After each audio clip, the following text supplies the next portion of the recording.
প্রতি বছরই 25শে ডিসেম্বরের সকালটা কিন্তু আমার দারুণভাবে কাটে। মানে গিফট পেয়ে পেয়ে ঘুম থেকে উঠেই মাথার কাছে একটা গিফট পেলাম, দরজা খুলে দেখি আরও একটা গিফট। আর আগের দিন রাতে যে গিফটগুলো আমরা সবার বাড়িতে দিয়ে এসেছিলাম তার মধ্যে একটা বাড়ি বাদ পড়েছিল, তাই সেটা পরের দিন সকালে দিতে চলে গেলাম।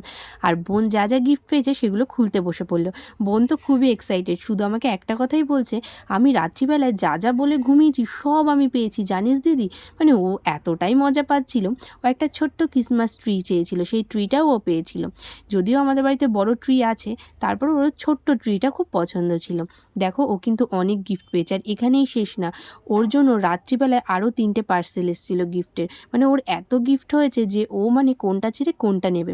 আর ওর সাথে সাথে কিন্তু প্রতি বছর আমরাও গিফট পাই। দেখো ও তো এখন বয়স ওর মাত্র 4 বছর, কিন্তু আমি তো পাই সেই ছোটোবেলা থেকে। দেখো আমি কী কী পেয়েছি সেগুলো এখন তোমাদের সাথে শেয়ার করি। এই যে আমার দুটো খুলে ফেললাম। আমিও কিন্তু বিকেলবেলায় আরও দুটো গিফটের পার্সেল পেয়েছিলাম। তো তোমাদের কেমন লাগলো অবশ্যই কমেন্ট করে জানিও।